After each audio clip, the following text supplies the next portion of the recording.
और अब देखिए ईरान की एलीट मॉस्किटो फ्लीट। एक तरफ अमेरिका समंदर में पूरी तैयारी का दम भरता है, दूसरी ओर ईरान ने अपनी ऐसी फ्लीट तैयार की है जो पलक झपकते दुश्मन को तबाह कर सकती है। अब IRGC की टुकड़ी का नाम मॉस्किटो फ्लीट है, जो छोटी नावों से हमला करते हैं और जिसके दम पर मच्छरों के एक ऐसा जाल मच्छरों का बिछाया गया है जिसमें अमेरिका फंसा हुआ नजर आ रहा है, क्योंकि ईरान की इस मॉस्किटो फ्लीट का ट्रंप की सेना के पास कोई जवाब नहीं है।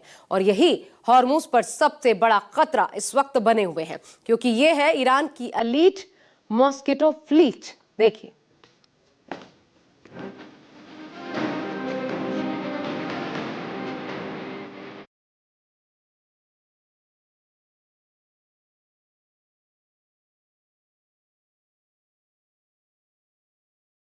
ईरान के ट्रंप को आखिरी चेतावनी।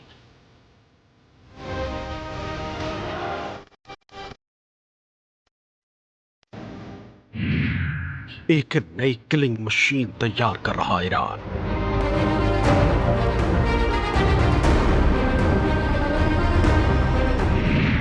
तबाही का time set, target lock.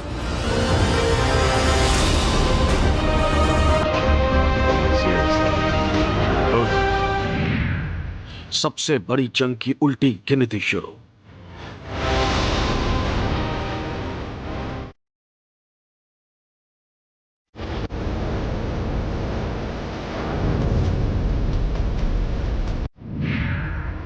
Iran ने होर्मुज में शुरू कर दी अमेरिका की कब्र बिछाने की तैयारी।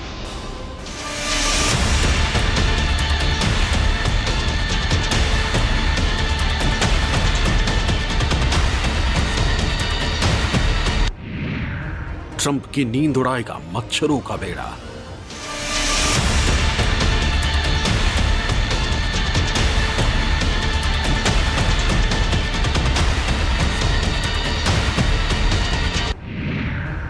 ईरान की रेवोल्यूशनरी गार्ड की मॉस्किटो फ्लीट।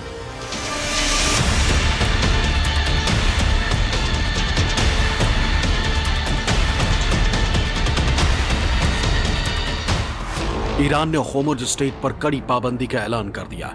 इससे अमेरिका के राष्ट्रपति डोनाल्ड ट्रंप की बेचैनी सातवें आसमान पर पहुंच गई।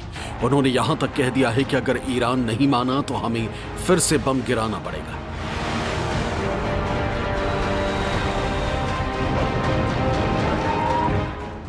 लेकिन अंदर खानी ये बात तो साफ है कि ईरान ने ट्रंप की नींदें उड़ा दी। ईरान और उसके प्रॉक्सी ने होर्मुज में घुसने वाले जहाजों पर हमला करना भी शुरू कर दिया। आपको बता दें कि होर्मुज में जिस सेना से ईरान ने सबको पस्त कर रखा है, उसे मच्छरों का बेड़ा कहा जाता है, यानी mosquito fleet.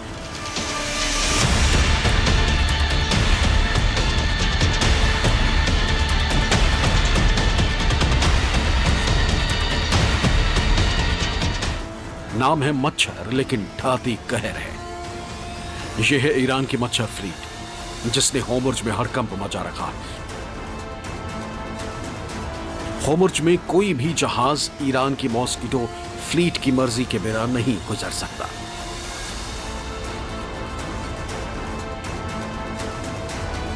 Straight of Hormuz में अमेरिकी नाकाबंदी के बीच ईरान अपने छोटे और तेज हमलावर नौकाओं के दम पर ताकत दिखा रहा है। इन्हें मॉस्किटो फ्लीट कहा जाता है। न्यूयॉर्क टाइम में छपी रिपोर्ट के मुताबिक हाल ही में अमेरिकी और इजराइल हमले में ईरान के बड़े युद्धपोत को काफी नुकसान पहुंचा है। ईरान के बड़े युद्धपोत फारस की खाड़ी के तट पर स्थित उसके नौसैनिक ठिकानों पर या फिर क्षतिग्रस्त हालत में या फिर डूबे पड़े हैं। 24 घंटे के अंदर होर्मुज को खोलने और बंद करने की कश्मकश के बीच IRGC का ये नौसैनिक दस्ता लगातार समंदर में खौफ का दूसरा नाम बना हुआ है।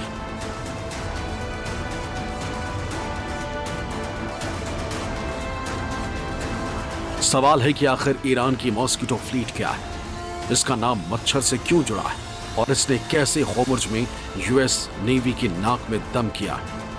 स्टेट ऑफ हॉर्मुज को लेकर अमेरिका बहुत बड़े बड़े दावे कर रहा है। लगातार इस प्रकार दिखाया जा रहा है कि जैसे उसने अपनी नौसैनिक उतारकर उस पर पूरी तरह से कंट्रोल कर लिया है। लेकिन सच्चाई यह भी है कि अमेरिकी मॉस्किटो फ्लीट, जो कि IRGC का एक हिस्सा है और खासकर ऐसे युद्ध के लिए ही तैयार की गई है, मतलब मॉस्किटो फ्लीट एक ऐसा छोटी छोटी नावों का बेड़ा है जिसमें 3000 से ज़्यादा नावें हैं जो बहुत तेज तर्रार हैं और बहुत स्पीड से चलती हैं। और सबसे बड़ी बात, ये राडार में नहीं आती और इनके पास इसमें घातक हथियार ले जाए जा सकते हैं। दूसरा, इनकी जो रणनीति है मारो और भागो, जिसके कारण यह दुश्मन से बचकर निकल जाती हैं। डोनाल्ड ट्रंप ने दुनिया को बताया था कि अमेरिका ने ईरानी नौसेना को पूरी तरह कुचल दिया।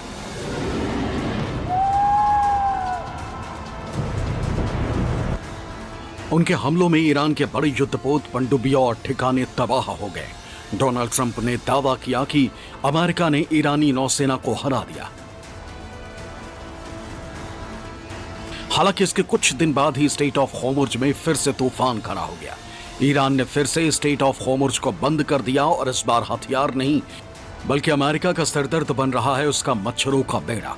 सुनकर चौंकिए मत, इन्हें मच्छरों का बेड़ा इसलिए कहा जाता है क्योंकि ये वाकई मच्छरों जैसे झुंड में वार करते हैं।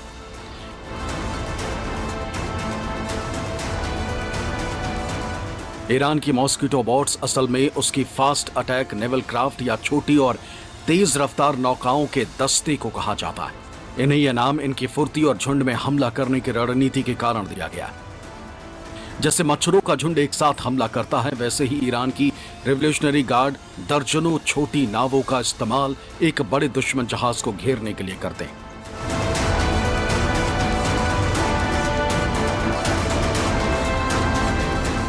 एक साथ इतने सारे लक्ष्यों पर निशाना साधना बड़े जहाजों के लिए मुश्किल हो जाता है। मॉस्किटो फ्लीट छोटा, तेज और फुर्तीला नावों का बेड़ा जो सुसाइड मोड में अटैक करते हैं।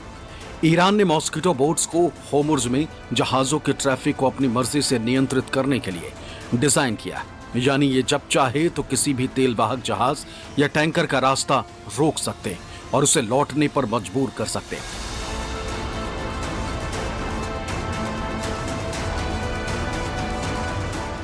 दरअसल ईरान ने अपनी नौसेना को दो हिस्सों में बांटा, एक नियमित नौसेना और दूसरी रेवोल्यूशनरी गार्ड की नौसेना। मॉस्किटो फ्लीट ईरान के रेवोल्यूशनरी गार्ड की नेवी का अहम हिस्सा है। तो आगे बढ़ने से पहले हम आपको मॉस्किटो फ्लीट के इतिहास के बारे में बताते हैं।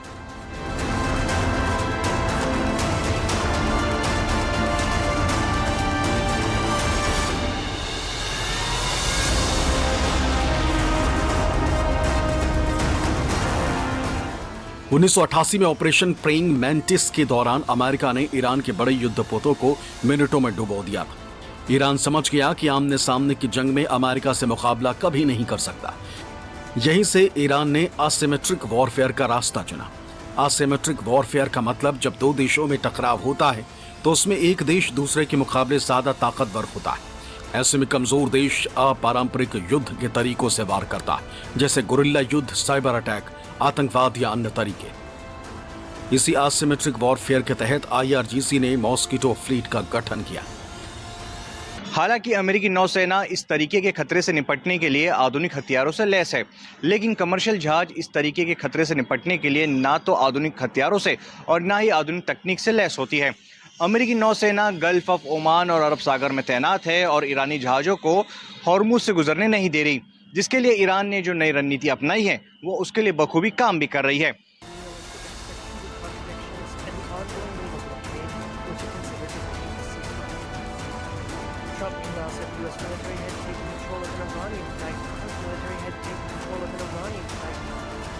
ये रणनीति इस आइडिया पर आधारित है कि एक बड़े महंगे और भारी युद्धपोत के बदले सैकड़ों छोटी, तेज और घातक नावें तैनात की जाएं।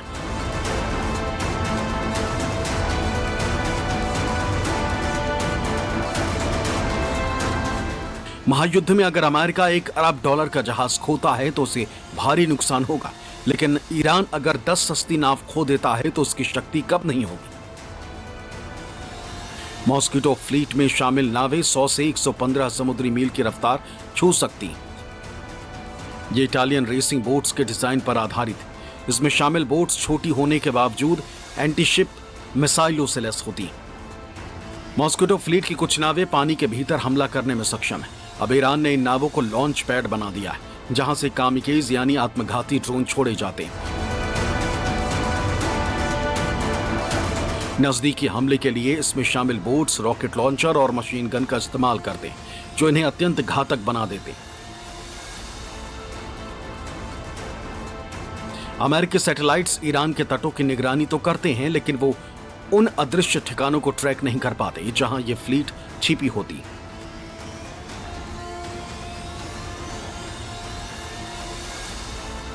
ईरान ने होर्मुज़ के किनारे पथरीली पहाड़ियों को काटकर समुद्री गुफाएं और रेनफोर्स बंकर्स बनाए।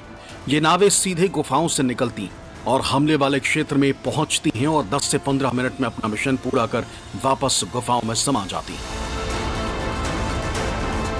अमेरिका लगातार दावे कर रहा था कि उसने ईरान की नौसेना को खत्म कर दिया है, लेकिन मॉस्किटो फ्लीट जो कि एक झुंड में चलने वाली एक की रणनीति पर काम करती है और मारो और भागो की रणनीति पर काम करती है। मतलब साफ है कि जिस नौसेना को खत्म करने की बात की जा रही थी, वहां पे इन छोटी छोटी नौकाएं जो तो ना सिर्फ स्पीड से चलती हैं बल्कि अमेरिका के लिए सिरदर्द बन चुकी हैं। और ऐसे में एक सवाल अमेरिका के बार बार दावों पर खड़ा होता है कि उसने किस नौसेना को खत्म किया, जबकि उसे जवाब लगातार दिया जा रहा है। जबकि कंट्रोल करने की बात जबकि अमेरिका कर रहा है कि स्ट्रेट ऑफ हॉर्मुज़ पर, लेकिन कंट्रोल तो अभी भी ईरान का लगातार बना हुआ है। जब तक अमेरिकी जेट्स या युद्धपोत वहां पहुंचते, समंदर खाली मिलता है। मॉस्किटो फ्लीट की नावों को अक्सर नागरिक मछली पकड़ने वाली नौकाओं जैसा रंग दिया जाता है, जिससे हवाई निगरानी में इनकी पहचान करना नामुमकिन हो जाती है।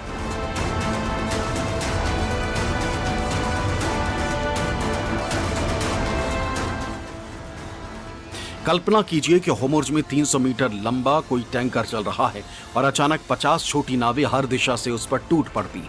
अमेरिकी युद्धपोत के पास दुनिया के बेहतरीन डिफेंस सिस्टम हैं, लेकिन वो एक समय में 5 या 10 निशानों को ट्रैक कर सकती, और 50 नावें एक साथ हमला करती हैं तो सिस्टम ओवरलोड हो जाता है।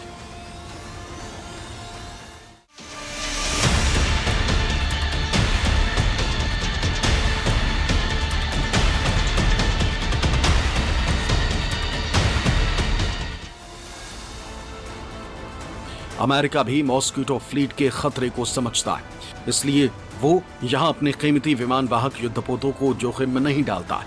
40 दिनों की जंग में अमेरिका समझ चुका है कि होर्मुज़ के सक्रिय रास्ते में पारंपरिक युद्ध काम नहीं आता। अमेरिकी नौसेना अब होर्मुज़ के सक्रिय रास्ते के बजाय ओमान की खाड़ी या अरब सागर में गहरे पानी में रहने को मजबूर है, क्योंकि सक्रिय पानी में मॉस्किटो फ्लीट का पलड़ा भारी रहता है, जिसने अमेरिका की नाक में दम किया हुआ है। Bureau report, news 24।